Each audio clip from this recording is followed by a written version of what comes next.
Hello students, welcome to my YouTube channel आओ chemistry सीखें। Let's enjoy chemistry.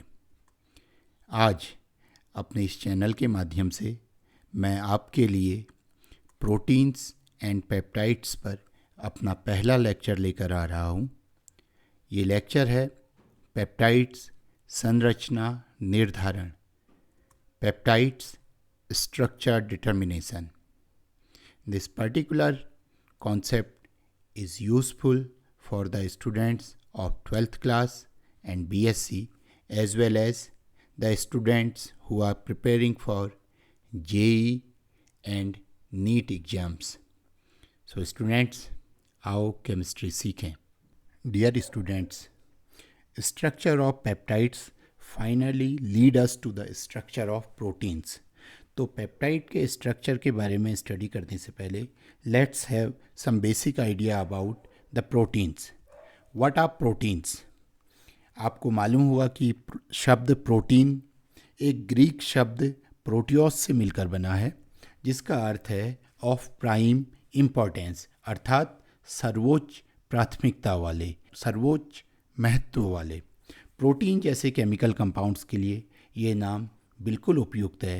क्यों? क्योंकि proteins are the compounds which are most abundant in the biological system. They are present in all types of cells and they are also present in all parts of the cells. ये biological macromolecules हैं जो कि सभी sales, सभी कोशिकाओं में मौजूद होते हैं और कोशिकाओं के सभी अंगों में मौजूद होते हैं। Coming to structure of proteins, you must be knowing that proteins are made up of same set of 20 amino acids. इस दुनिया में जितनी भी प्रोटीन्स हैं वो इन्हीं 20 एमिनो एसिड्स में से मिलकर बनती हैं। Strictly coming to the definition of protein, proteins are the polymers of amino acids which are made in such a way that each amino acid residue is joined to its neighbor by a specific type of covalent bond known as peptide bond. Proteins amino acid से मिलकर बनने वाले large polymers हैं और इन molecules में amino acid एक दूसरे के साथ कोवेलेंट बॉन्ड्स द्वारा जुड़े होते हैं और इन कोवेलेंट बॉन्ड्स को पेप्टाइड बॉन्ड्स या पेप्टाइड लिंकेज कहा जाता है। Here is the list of those 20 amino acids जो मिलकर इस दुनिया में मौजूद हर तरह की प्रोटीन्स बनाने में सक्षम हैं और बनाते हैं। And here is the general structure of the amino acid. इसमें आप देख सकते हैं कि एक विशेष कार्बन एक और NH2 ग्रुप के साथ जुड़ा हुआ है और दूसरी ओर COOH ग्रुप के साथ जुड़ा हुआ है।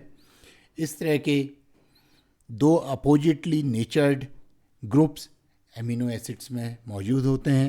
NH2 ग्रुप जो कि बेसिक नेचर का जनरली होता है और COH ग्रुप एक कार्बोक्सिलिक एसिडिक ग्रुप है।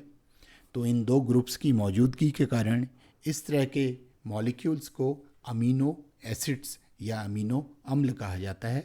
साथ ही ये दोनों फंक्शनल ग्रुप एक ही कार्बन पर जुड़े हुए हैं। इस तरह के एमिनो एसिड्स को अल्फा एमिनो एसिड्स कहा जाता है। नेचर में पाए जाने वाले सभी amino acids alpha amino acid nature के होते हैं। So this is about the amino acids and their relationship with the proteins. After having a brief idea about structure of protein and its relationship with the amino acid, let us move to our main topic, that is what are peptides. Peptides क्या होते हैं? Peptides क्या होते हैं इसे समझने के लिए हम लोग दो अमीनो एसिड्स का सहारा लेते हैं। Here are the molecules of 2 amino acids. अगर आप यहाँ पर देखें तो इस मॉलिक्यूल में कार्बोक्सिलिक ग्रुप और एमिनो ग्रुप दोनों ही मौजूद हैं, इसलिए इस तरह की मॉलिक्यूल्स को एमिनो एसिड्स कहा जाता है या अमीनो अम्ल कहा जाता है। और साथ ही साथ एक चीज़ और, दोनों ही फंक्शनल ग्रुप एक ही कार्बन से जुड़े हुए हैं। इस तरह के एमिनो एसिड्स को कहा जाता है अल्फा एमिनो एसिड्स। नेचर में पाए जाने वाले सभी एसिड्स अल्फा एमिनो एसिड्स होते हैं, अर्थात एमिनो ग्रुप और कार्बोक्सिलिक एसिडिक ग्रुप एक ही कार्बन से जुड़े हुए होते हैं। सभी एमिनो एसिड्स का स्ट्रक्चर लगभग इसी तरह का होता है, बस अंतर इस बात का होता है कि जो अल्फा कार्बन है उसकी चौथी वैलेंसी किस ग्रुप द्वारा संतुष्ट हो रही है। अगर यहाँ पर चौथी वैलेंसी H हाइड्रोजन एटम द्वारा सेटिस्फाई हो रही हो तो इस तरह से जो एमिनो एसिड बनेगा उसका फार्मूला होगा NH2 CH2 एंड COH। इस एमिनो एसिड का नाम होता है ग्लाइसिन। माना यहाँ पर चौथी वैलेंसी CH3 ग्रुप द्वारा सेटिस्फाई हो रही हो तो फार्मूला कुछ ऐसा होगा NH2 C CH3 H COH, और इस पर्टिकुलर एमिनो एसिड का नाम होता है एलेनिन। इसी तरह से 20 amino acids differ in the structure. अब क्या होता है जब दो या दो से अधिक एमिनो एसिड्स आपस में केमिकल रिएक्शन या रासायनिक अभिक्रिया करते हैं। तो रासायनिक अभिक्रिया के दौरान एक एमिनो एसिड का OH ग्रुप जो कि COOH का पार्ट था, वो OH ग्रुप दूसरे एमिनो एसिड के एमिनो ग्रुप के साथ अभिक्रिया करता है, और इस अभिक्रिया के दौरान एक वाटर मॉलिक्यूल निष्कासित होता है, और वाटर मॉलिक्यूल के निकलने के कारण ये दोनों एमिनो एसिड्स जुड़ जाते हैं और एक बड़ा मॉलिक्यूल बनाते हैं। इस बड़े मॉलिक्यूल को ही पेप्टाइड कहा जाता है। अगर आप यहाँ पर देखें, पहला एमिनो एसिड और दूसरा एमिनो एसिड जुड़ने के बाद कुछ ऐसी शक्ल ले लेते हैं जिन्हें पेप्टाइड्स कहा जाता है, और इन पेप्टाइड्स के बीच में ये जो बंध बनता है CONH बंध, ये केमिकली स्पीकिंग एक अमाइड बॉन्ड है, लेकिन बायोलॉजिकल मॉलिक्यूल्स प्रोटीन्स में होने के कारण इसे हम एक अलग नाम देते हैं और इसे कहा जाता है पेप्टाइड लिंकेज। तो दो या दो से अधिक एमिनो एसिड्स आपस में जुड़ने के बाद एक बड़े मॉलिक्यूल को जन्म देते हैं जिन्हें पेप्टाइड्स कहा जाता है। So by definition peptides are the amides formed by interaction between amino group and carboxylic group of two or more different amino acids। और जिस बंध द्वारा ये अमीनो एसिड्स आपस में जुड़ते हैं उन्हें पेप्टाइड लिंकेज कहा जाता है। Chemically these peptide linkage are amide linkage. चलिए अब सीखते हैं कि पेप्टाइड्स का नामकरण कैसे किया जाता है। Nomenclature of peptides.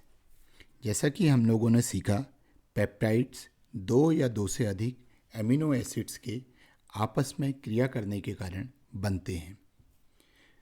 Late us have an example. ये एक एमिनो एसिड है और इसका नाम है glycine. This is the second amino acid known as alanine. Glycine और एलेनिन जब आपस में अभिक्रिया करते हैं, H2O के एक मॉलिक्यूल को एक्सपेल करते हैं, निष्कासित करते हैं, और आपस में कंडेंस होकर या जुड़कर एक बड़ा मॉलिक्यूल बनाते हैं। और इस तरह के मॉलिक्यूल्स को पेप्टाइड्स कहा जाता है, क्योंकि ये मॉलिक्यूल दो एमिनो एसिड्स के कॉम्बिनेशन या संयोग के कारण बना हुआ है। और यहाँ पर अगर हम देखें, इसका जो बायां हिस्सा है, इस पर्टिकुलर पेप्टाइड के बाएं सिरे पर ग्लाइसिन का NH2 ग्रुप मौजूद है, जबकि दाहिने सिरे पर एलेनिन का COOH ग्रुप मुक्त अवस्था में मौजूद है। तो पेप्टाइड्स के स्ट्रक्चर में हमेशा ऐसा होता है कि लेफ्ट एंड पर फ्री NH2 मौजूद होता है, जबकि राइट एंड पर फ्री COOH मौजूद होता है। और नोमेनक्लेचर में हम इस बात का ध्यान रखते हैं कि किस एमिनो एसिड का COOH ग्रुप फ्री स्टेट में मौजूद है। जैसा कि यहाँ पर एलेनिन का COOH ग्रुप पेप्टाइड में मौजूद है, तो इस पेप्टाइड का नाम एलेनिन के नाम के साथ खत्म होगा। इसका पहला हिस्सा ग्लाइसिन से मिलकर बना हुआ है, तो इसके नामकरण में ग्लाइसिन का भी नाम आएगा, लेकिन ग्लाइसिन का नाम ओरिजिनल नेम नहीं आकर थोड़ा सा परिवर्तित होकर आएगा और इसे हम ग्लाइसिल लिखेंगे। तो इसका पूरा नाम होगा ग्लाइसिल एलेनिन। ग्लाइसिल एलेनिन। मैं फिर से रिपीट करता हूँ, एक पेप्टाइड 2 या 2 से अधिक एमिनो एसिड्स से मिलकर बना हुआ होता है और पेप्टाइड के अंत में जिस एमिनो एसिड का COOH ग्रुप मौजूद होता है, पेप्टाइड का नाम भी उस एमिनो एसिड के नाम के साथ खत्म होता है। लेकिन शुरू किससे होता है? नाम शुरू होता है उन एमिनो एसिड से जिसके रेसिड्यू उसमें मौजूद हैं। तो ग्लाइसिन मौजूद है तो उसका नाम ग्लाइसिल करके आएगा। That's why name of this particular peptide is glycyl alanine. इस नोमेनक्लेचर को एक और उदाहरण से समझते हैं। क्या होता कि अगर इस पेप्टाइड में ग्लाइसिन का COH मौजूद होता और एलेनिन का NH2, तब स्थिति कुछ ऐसे होती। तब एलेनिन लेफ्ट साइड पर होता और ग्लाइसिन राइट हैंड साइड पर, और ये आपस में कंडेंस होकर एक पेप्टाइड बनाते। फिर से इसका नामकरण करने के लिए हम देखते कि किस एमिनो एसिड का COH ग्रुप मुक्त अवस्था में मौजूद है। तो उत्तर है ग्लाइसिन का। और बाकी कौन कौन से एमिनो एसिड्स के रेसिड्यूज़ यहाँ मौजूद हैं? तो उत्तर है एलेनिन की। तो इसका नाम एलेनिन से शुरू होगा और ग्लाइसिन पर खत्म होगा। लेकिन शुरुआत में एलेनिन के नाम को एज सच ना लिखकर थोड़ा सा परिवर्तित करेंगे। इसे ALANYL लिखेंगे, दैट इज एलेनाइल। और ग्लाइसिन का नाम अंत ऐसे ही होगा। तो पेप्टाइड का पूरा नाम होगा एलेनाइल ग्लाइसिन। तो पेप्टाइड के नाम से हम लोग अंदाज़ा लगा सकते हैं कि कौन कौन से एमिनो एसिड के रेसिड्यू उसके अंदर मौजूद हैं। Let us have one more example. अगर कोई पेप्टाइड 3 एमिनो एसिड मॉलिक्यूल्स नेमली एलेनिन, ग्लाइसिन और फिर एलेनिन, इन तीनों से मिलकर बना हुआ हो तो उसका नाम क्या होगा? उत्तर है एलेनिल ग्लाइसिल। और ये नाम पूरा आएगा क्योंकि एलेनिन के मॉलिक्यूल का COH ग्रुप पेप्टाइड में एज सच मौजूद होगा। तो इस पर्टिकुलर पेप्टाइड का नाम होगा एलेनाइल ग्लाइसिल एलेनिन। आप थोड़ा सा यहाँ ध्यान दीजिएगा, यहाँ हमने नाम में हल्के से परिवर्तन कर रखे हैं। एलेनिन में INE हटाकर YL लिखा हुआ है। सिमिलरली यहाँ पर भी INE हटाकर YL लिखा हुआ है, जबकि जो अंतिम एमिनो एसिड है उसका नाम पूरा का पूरा आता है। माना एक पेप्टाइड 3 एमिनो एसिड्स मॉलिक्यूल से बना हुआ हो, जिसमें पहला हो एलेनिन, दूसरा भी एलेनिन और तीसरा ग्लाइसिन। तो इसका नाम क्या होगा? अंतिम एमिनो एसिड का नाम ऐसे ही आ जाएगा, जबकि शुरू के दोनों एमिनो एसिड्स के नाम में थोड़ा सा बदलाव होगा और पेप्टाइड का पूरा नाम बनेगा एलेनाइल glycine.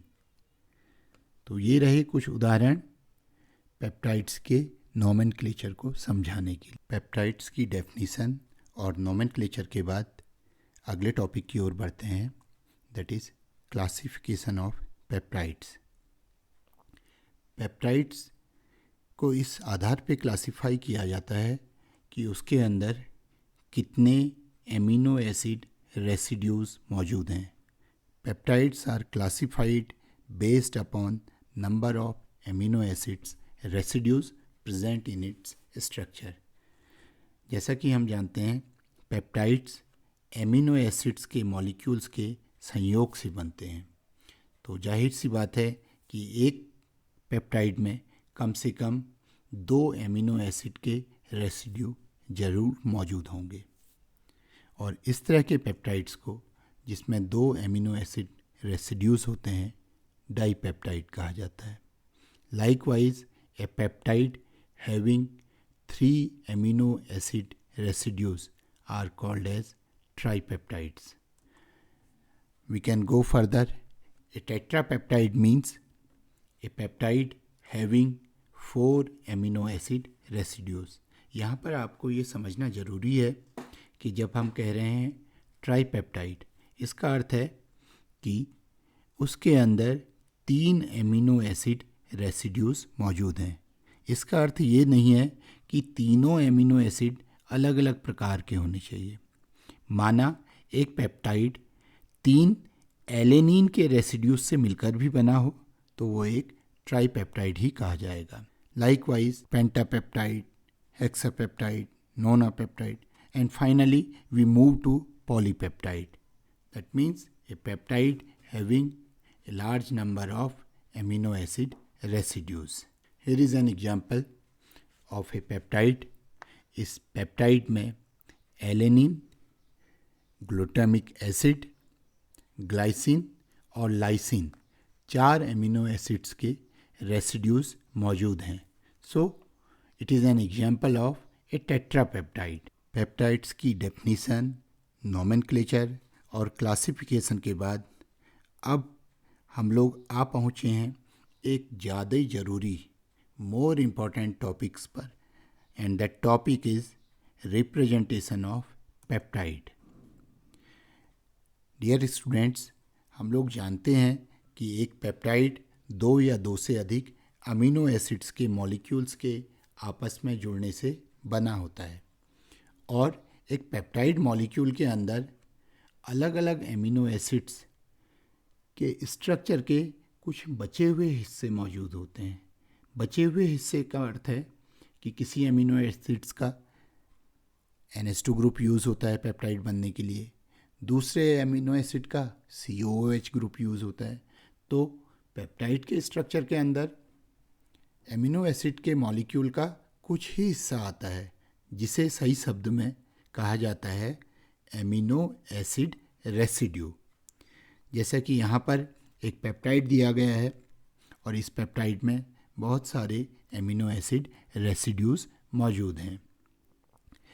As per the convention, peptide का स्ट्रक्चर जब भी लिखा जाता है NH2 ग्रुप हमेशा बाएं कोने पर लिखा जाता है और फ्री COOH ग्रुप हमेशा दाहिने कोने पर लिखा जाता है।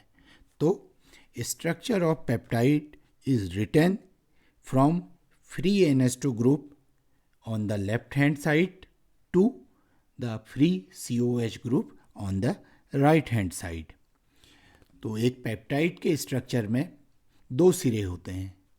बाईं ओर का सिरा जहाँ पर NH2 ग्रुप फ्री होता है उसे एमिनो टर्मिनल या एन टर्मिनल कहा जाता है और उस सिरे पर मौजूद एमिनो एसिड रेसिड्यू को एन टर्मिनल रेसिड्यू कहा जाता है। ऐसे ही पेप्टाइड का दाहिना सिरा जहाँ पर COOH ग्रुप फ्री होता है उसे कार्बोक्सिल टर्मिनल कहा जाता है और उस टर्मिनल पर जो एमिनो एसिड रेसिड्यू मौजूद होता है that is known as C terminal residue और C terminal amino acid residue. तो अब तक आप समझ रहे होंगे कि एक पेप्टाइड में amino acid residue at the end with free amino group is known as amino terminal or N-terminal residue, and by convention this terminal residue is present on the left side of the peptide chain. Similarly, residue at the other end, that is the right end, which has a free carboxyl group is called as carboxyl terminal or C terminal residue. Here is another example of a peptide. इस particular peptide में this is the amino terminal and this is the carboxyl terminal, and in between these shaded portion are peptide linkages which are amide linkage by nature. तो अगर हम देखें 1, 2, 3, 4 peptide linkage इसमें मौजूद हैं। इसका अर्थ हुआ कि इसमें 5 एमिनो एसिड रेसिड्यूज मौजूद हैं। That means it is an example of a pentapeptide. और अगर हम एमिनो एसिड्स को पहचान पाएँ तो हम लोग बता सकते हैं कि पहला एमिनो एसिड रेसिड्यू जो एन टर्मिनल पर मौजूद है वो है सेरीन का। दूसरा एमिनो एसिड रेसिड्यू जो बीच में कहीं पर है वह है ग्लाइसिन का, फिर टायरोसिन का, एलेनिन का, और अंत में जो ये फ्री कार्बोक्सिल टर्मिनल वाला रेसिड्यू है ये है ल्यूसीन का। तो इन 5 एमिनो एसिड रेसिड्यू के नाम के आधार पर इस पेंटापेप्टाइड का नाम हुआ seryl glycyl tyrosyl alanyl leucine. This is about the representation of a peptide. Now we move to our most important and most sought after topic, that is determination of structure of peptides. Peptides का संरचना निर्धारण। तो पहला प्रश्न ये आता है कि ये टॉपिक इतना इम्पोर्टेंट क्यों है? Why is it so important to study the structure of peptides? तो इसका उत्तर है पहला, पेप्टाइड का स्ट्रक्चर प्रोटीन के कॉम्प्लिकेटेड स्ट्रक्चर को समझने में मदद करता है। The structure of peptide helps to understand complicated structure of proteins. और दूसरा, उतना ही जरूरी, extremely important compounds in their own. Peptides खुद में बहुत महत्वपूर्ण कंपाउंड्स हैं। क्यों? देखिए, एक पेप्टाइड होता है अल्फा कॉर्टिकोट्रोपिन। इसमें 39 एमिनो एसिड रेसिड्यूज मौजूद होते हैं और ये एड्रीनलिन ग्लैंड से निकलने वाला एक इम्पॉर्टेंट हार्मोन है। It is an important adrenocorticotropic hormone alpha corticotropin. तो पेप्टाइड्स खुद में भी एक्सट्रीमली इम्पॉर्टेंट कंपाउंड्स हैं।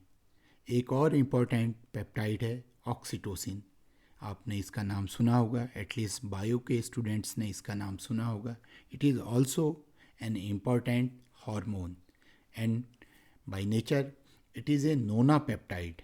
Nonapeptide means it is made up of 9 amino acid residues. तो इन दो कारणों से पेप्टाइड्स के स्ट्रक्चर को स्टडी करना बहुत अनिवार्य है। अब प्रश्न आता है कि how to study the structure of peptides. So here are the methods of study of structure of peptides. जिस भी पेप्टाइड के स्ट्रक्चर को स्टडी करना हो, it has to undergo 2 important steps. पहला स्टेप है कि उस पेप्टाइड का हाइड्रोलिसिस किया जाता है और इस हाइड्रोलिसिस के दौरान पेप्टाइड जितने भी एमिनो एसिड्स से बना होता है वो एमिनो एसिड्स फ्री हो जाते हैं। इस हाइड्रोलिसिस से हमें पता चलता है कि उस पेप्टाइड में कौन कौन से एमिनो एसिड्स मौजूद थे। What are the amino acid residues which made that particular peptide. Hydrolysis करने पर amino acid residues free amino acids में बदल जाते हैं और हाइड्रोलाइसिस के बाद मिले हुए मिक्सचर को हम लोग क्रोमेटोग्राफी की सहायता से सेपरेट करते हैं, जिससे 2 बातें पता चलती हैं कि कौन कौन से एमिनो एसिड रेसिड्यूज पेप्टाइड्स में मौजूद थे और उनकी संख्या क्या थी। ये तो रहा पहला step towards study of structure of peptides. इससे कहीं ज़्यादा कठिन स्टेप होता है terminal residue analysis, which is the second step in the study of structure of peptides. Terminal residue analysis का अर्थ है कि जो भी एमिनो एसिड्स पेप्टाइड में मौजूद थे उनका सीक्वेंस क्या था, which was the amino acid present in the N terminal, which was the second, which was the third, इस तरह से which was the amino acid present at the C terminal. This sequencing is very difficult to carry out and it is done by terminal residue analysis. Next few slides में हम लोग इसी terminal residue analysis को पढ़ने जा रहे हैं. Let us begin. What is meant by terminal residue analysis? जैसा कि हम लोगों ने डिस्कस किया था, टर्मिनल रेसिड्यू एनालिसिस का मतलब पेप्टाइड के मॉलिक्यूल में what is the sequence of amino acid residues. Amino acid residues peptide में किस क्रम में व्यवस्थित होकर स्ट्रक्चर बनाते हैं, इसकी स्टडी को टर्मिनल रेसिड्यू एनालिसिस कहा जाता है. इस स्टडी द्वारा हम लोगों को स्ट्रक्चरल फार्मूला ऑफ पेप्टाइड का पता चलता है. इस स्टडी में हम लोग पेप्टाइड चेन के एंड पर उपस्थित एमिनो एसिड्स को आइडेंटिफाई करते हैं. हम लोग पता लगाते हैं कि पेप्टाइड की चेन के लेफ्ट एंड, जिसे एन टर्मिनल कहा जाता है, वहाँ पर कौन सा एमिनो एसिड मौजूद था, और राइट एंड, जिसे सी टर्मिनल कहा जाता है, उस जगह पर कौन सा एमिनो एसिड रेसिड्यू मौजूद था. साथ ही साथ टर्मिनल रेसिड्यू एनालिसिस में इस बात का पता चलता है दोनों एंड के बीच में कौन कौन से अलग अलग एमिनो एसिड रेसिड्यूज मौजूद थे. इस सब की स्टडी को एक शब्द में कहा जाता है टर्मिनल रेसिड्यू एनालिसिस. और ये टर्मिनल रेसिड्यू एनालिसिस दो प्रकार का होता है. Number 1 N terminal residue analysis और number 2 C terminal residue analysis. तो let us begin with N terminal residue analysis. एक बार फिर से आप लोगों को मैं पेप्टाइड के स्ट्रक्चर को दिखाता हूँ. This is a structure of peptide.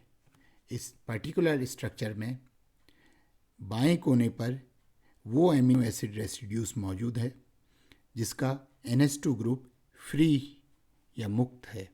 ये पूरे का पूरा NH2 यहाँ मौजूद है.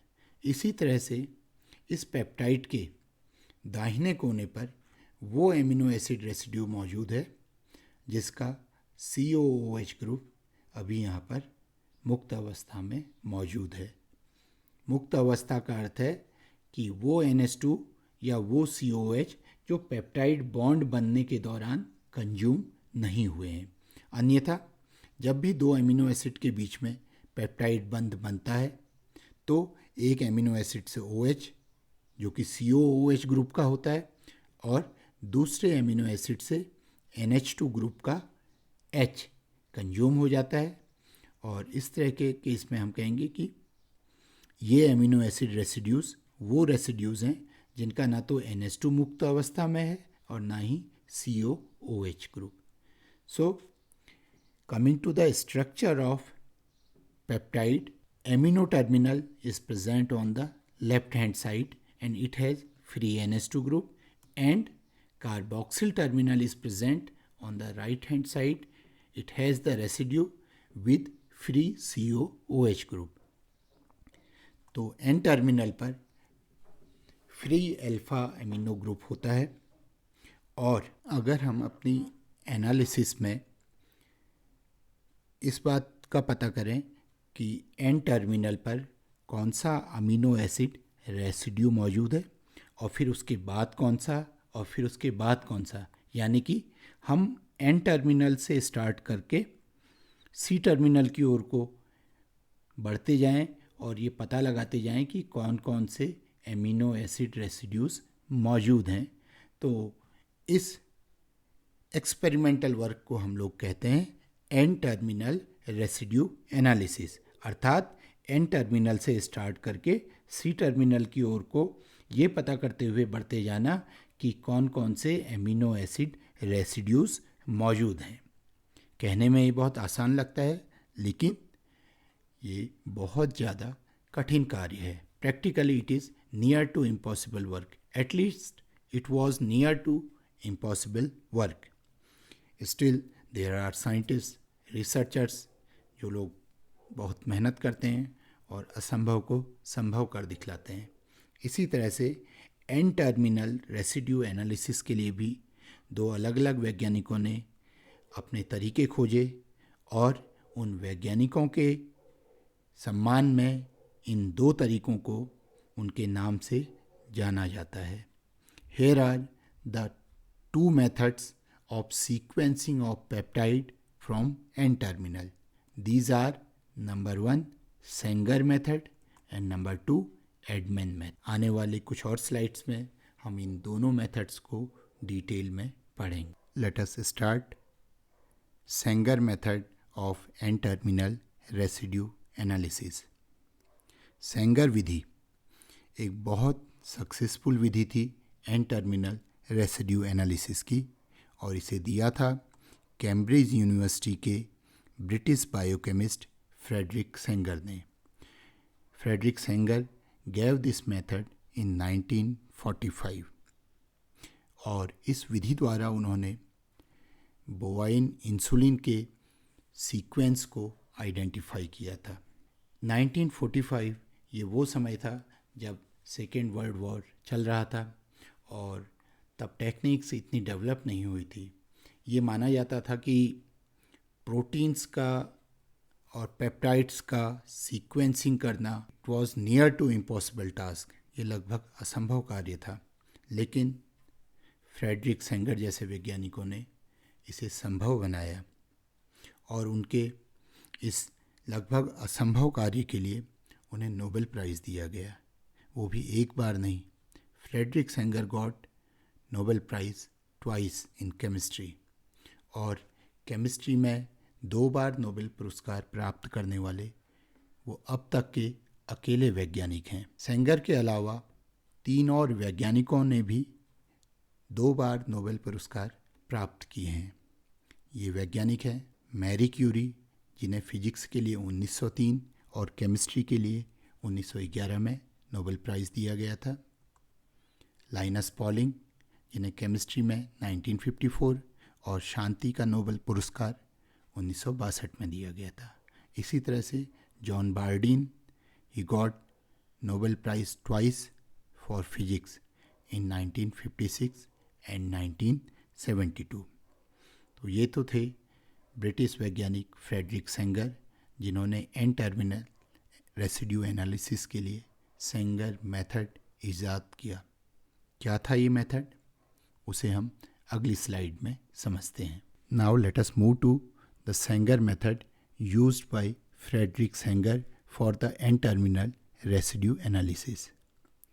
अपने इस मेथड में उन्होंने एक विशेष केमिकल 2,4-डाइनाइट्रोफ्लोरोबेंजीन का प्रयोग किया, जिसे सेंगर का रिएजेंट कहा जाता है और शॉर्ट में इसे DNFB भी लिखा जाता है. 2,4-डाइनाइट्रोफ्लोरोबेंजीन एक विशेष केमिकल है जो कि पेप्टाइड मॉलिक्यूल में मौजूद फ्री NH2 जो कि एन टर्मिनल पर उपस्थित होता है, उस फ्री NH2 के साथ रिएक्ट करता है और न्यूक्लियोफिलिक सब्स्टिट्यूशन करके उसके साथ जुड़ जाता है.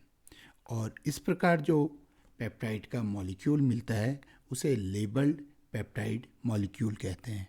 लेबल्ड पेप्टाइड मॉलिक्यूल का अर्थ है कि वो पेप्टाइड मॉलिक्यूल जिसके एन टर्मिनल पर उपस्थित NH2 के साथ सेंगर रिएजेंट रिएक्ट करके जुड़ चुका है. और by nature this reaction is SN, that is nucleophilic substitution reaction. So labelled peptide मिलने के बाद उसे हाइड्रोलाइज कर लिया जाता है छोटे छोटे कंपोनेंट्स में. इन कंपोनेंट्स को क्रोमेटोग्राफी द्वारा सेपरेट कर लिया जाता है और आइडेंटिफाई किया जाता है. और उस एमिनो एसिड को आइडेंटिफाई किया जाता है जहाँ पर कि सेंगर्स रिएजेंट जुड़ा हुआ है, क्योंकि सेंगर्स रिएजेंट के साथ जुड़े हुए एमिनो एसिड का मतलब है कि this is the amino acid present on the N terminal. और एक बार वो एमिनो एसिड पता लगा लिया जाए तो ये प्रोसेस रिपीट की जाती है. आइए अगली स्लाइड में इसे कुछ और विस्तार से समझते हैं। This is the labelled peptide. Labelled peptide इसलिए कह रहे हैं क्योंकि इस पर्टिकुलर पेप्टाइड के एन टर्मिनल पर सेंगर रिएजेंट जुड़ा हुआ है। जब इसे हाइड्रोलाइज किया जाता है, this hydrolysis is generally carried out with the help of dilute acid on heating. तो ये छोटे छोटे फ्रैक्शंस में टूट जाता है, कंपोनेंट्स में टूट जाता है, और इन कंपोनेंट्स को क्रोमेटोग्राफी द्वारा सेपरेट करते हैं और इन कंपोनेंट में उस कंपोनेंट और उस एमिनो एसिड को आइडेंटिफाई करते हैं जहाँ पर सेंगर का रिएजेंट जुड़ा हुआ है। In this case this is the labelled amino acid, और इस एमिनो एसिड पर सेंगर्स रिएजेंट जुड़ा हुआ है।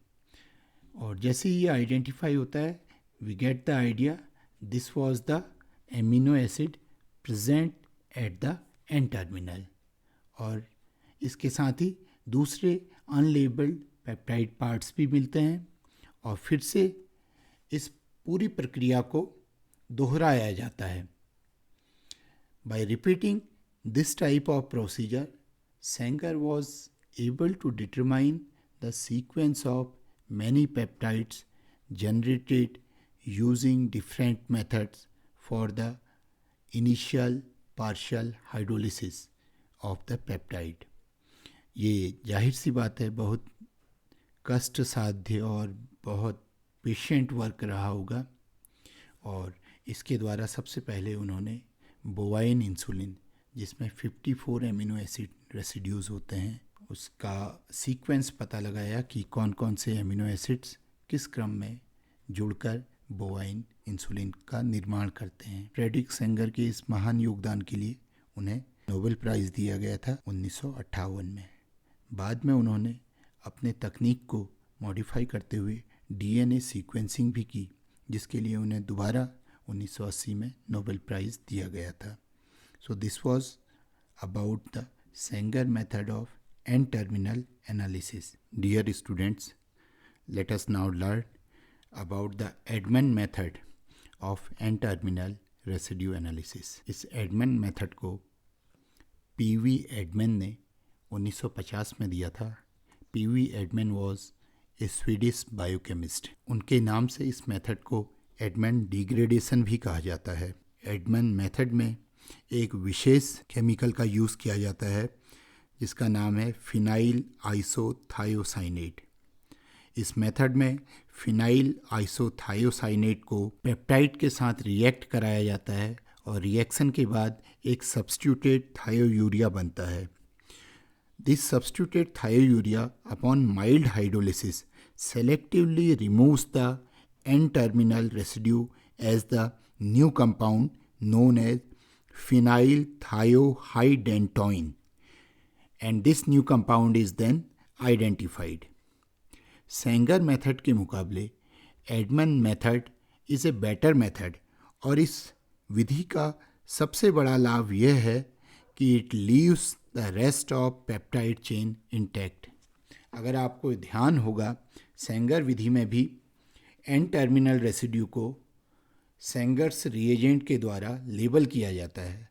लेबल करने के बाद जो लेबल्ड पेप्टाइड होता है उसको हाइड्रोलाइज किया जाता है, और हाइड्रोलिसिस के दौरान पूरा पेप्टाइड मॉलिक्यूल कई छोटे छोटे कंपोनेंट्स में टूट जाता है। जबकि यहाँ पर एडमन मेथड में एन टर्मिनल रेसिड्यू को फिनाइल आइसोथायोसाइनेट के साथ रिएक्शन करवा के सब्स्टिट्यूटेड थायोयूरिया में बदला जाता है, और माइल्ड हाइड्रोलिसिस पर सब्स्टिट्यूटेड थायोयूरिया फिनाइल थायोहाइडेंटोइन में बदल जाता है, और बची हुई पेप्टाइड चेन इंटैक्ट रहती है, वो हाइड्रोलाइज नहीं होती है। This is the greatest advantage of this Edmund method. और इस तरह से जो बची हुई चेन है, फिर से उस चेन में एक एन टर्मिनल पर फ्री NH2 पैदा होता होगा, और उसको फिनाइल आइसोथायोसाइनेट से रिएक्शन करवा कर ये प्रोसेस रिपीट की जा सकती है।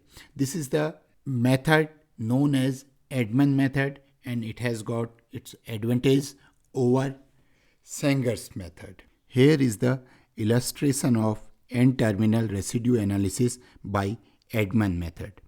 जैसा कि हम लोगों ने सीखा, एडमन मेथड में फिनाइल आइसोथायोसाइनेट ये एक कंपाउंड है और इस कंपाउंड को उस पेप्टाइड के साथ रिएक्ट करवाया जाता है जिसका एन टर्मिनल रेसिड्यू एनालिसिस करना है। जनरली ये रिएक्शन एल्केलाइन मीडियम में होती है और फिनाइल आइसोसायोथाइनेट जब पेप्टाइड के फ्री NH2 से रिएक्ट करता है तो ये एक थायोयूरिया बनाता है और इस थायोयूरिया का जब फर्दर हाइड्रोलिसिस किया जाता है तो ये टर्मिनल पर मौजूद एमिनो एसिड रेसिड्यू को एक नए कंपाउंड में बदल देता है जिसे फिनाइल थायोहाइडेंटोइन कहा जाता है और टर्मिनल पर मौजूद एमिनो एसिड रेसिड्यू के अलावा जो कुछ भी बचा हुआ पेप्टाइड चेन है जिसे डिग्रेडेड पेप्टाइड कहते हैं उस पर और कोई नुकसान हाइड्रोलिसिस का नहीं होता है, इट रिमेन्स इंटैक्ट। और फिर से इस पर्टिकुलर डिग्रेडेड पेप्टाइड को हम लोग फिनाइल आइसोथायोसाइनेट के साथ रिएक्ट करवाकर एडमन डिग्रेडेशन कर सकते हैं। इतना ही नहीं, 1967 में एडमन ने एक प्रोटीन सीक्वेनेटर डेवलप किया। ये एक मशीन थी जिसमें ये सब एनालिसिस ऑटोमेटिकली किया जा सकता था और इस मशीन के सभी ऑपरेशंस कंप्यूटर द्वारा कंट्रोल्ड थे and it could display the results continuously on A recorder residue after residue. It was the contribution of P.V. Edman towards the N-terminal residue analysis of a peptide. After N-terminal residue analysis, let us move to C-terminal residue analysis. Here is the picture of a peptide. जैसा कि आपने देखा, एक peptide के N-terminal पर वो amino acid residue होता है जिसका NH2 ग्रुप मुक्त होता है। इसी तरह से पेप्टाइड के सी टर्मिनल जो कि सामान्यतः दाहिनी ओर लिखा जाता है पर COOH ग्रुप फ्री या मुक्त अवस्था में होता है। So C terminal of a peptide has free carboxylic acidic group.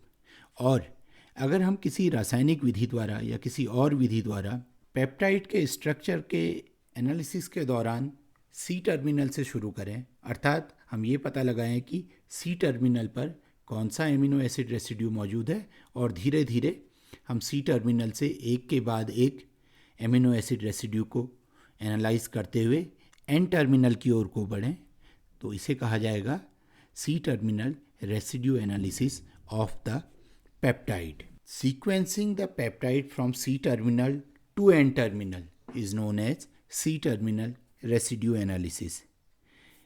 C terminal residue analysis के लिए एंजाइमेटिक मेथड यूज़ किया जाता है. There is an enzyme carboxypeptidase. इस एंजाइम की विशेषता होती है कि ये सी टर्मिनल पर मौजूद एमिनो एसिड रेसिड्यू को सेलेक्टिवली रिमूव करता है और बाकी चेन पर कोई प्रभाव नहीं डालता है. This enzyme cleaves only peptide linkage adjacent to free alpha carboxylic group. तो इस एंजाइम के प्रभाव से एक बार में केवल एक एमिनो एसिड रेसिड्यू पेप्टाइड से अलग होता है जिसे आइसोलेट करके आइडेंटिफाई किया जा सकता है. And this analysis is repeated on the shortened peptide and new C terminal residue is identified and so on. इस तरह से बार बार ये प्रक्रिया रिपीट की जाती है कार्बोक्सी पेप्टाइडेज की सहायता से और हर एक बार हम लोग सी टर्मिनल से एन टर्मिनल की ओर अमीनो एसिड रेसिड्यू का पता लगाते हुए चलते हैं. Dear students, let us illustrate C terminal residue analysis with the help of this slide. As we discussed, it is an enzymatic method. Here is the structure of a peptide. Peptide के structure को लिखते समय इस बात का ध्यान रखा जाता है कि पेप्टाइड के स्ट्रक्चर में बाईं ओर उस अमीनो एसिड रेसिड्यू को लिखते हैं जिसका NH2 ग्रुप फ्री होता है, और बाएं से लिखते हुए जब हम दाहिनी ओर को आते हैं तो एक्सट्रीम राइट पर उस अमीनो एसिड रेसिड्यू को लिखते हैं जिसका COOH ग्रुप फ्री होता है। तो इसलिए इसके बाएं सिरे को N टर्मिनल कहा जाता है और दाहिने सिरे को C टर्मिनल कहा जाता है।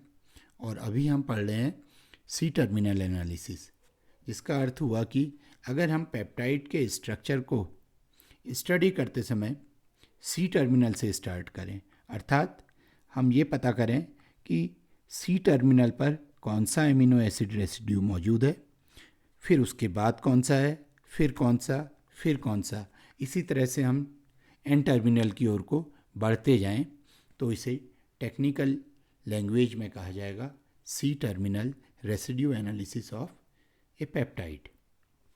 C टर्मिनल रेसिड्यू एनालिसिस के लिए हम लोग एक विशेष एंजाइम कार्बोक्सी पेप्टाइडेज का यूज़ करते हैं।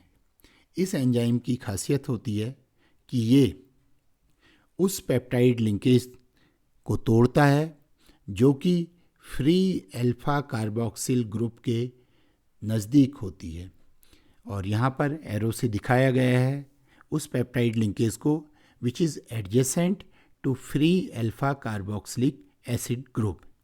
जब ये पेप्टाइड कार्बोक्सी पेप्टाइडेज के साथ अभिक्रिया करता है तो एंजाइम कार्बोक्सी पेप्टाइडेज इस पेप्टाइड को हाइड्रोलाइज करता है, और इस तरह से हाइड्रोलिसिस करता है कि ये हाइड्रोलिसिस केवल इसी पेप्टाइड लिंकेज पर होता है। फलस्वरूप C टर्मिनल पर मौजूद पहला अमीनो एसिड रेसिड्यू फ्री हो जाता है। It forms a free amino acid whereas the remaining peptide chain, which is shortened by one amino acid residue, remains intact। और इस फ्री अमीनो एसिड को आइसोलेट करके आइडेंटिफाई किया जाता है, और आइडेंटिफिकेशन के बाद हम बता सकते हैं कि दिए गए पेप्टाइड के C टर्मिनल पर कौन सा अमीनो एसिड रेसिड्यू मौजूद था। फिर शॉर्टेंड पेप्टाइड चेन को कार्बोक्सी पेप्टाइडेज के साथ दोबारा रिएक्ट कराया जाता है, और अब फिर से एक फ्री अमीनो एसिड फॉर्म होता है।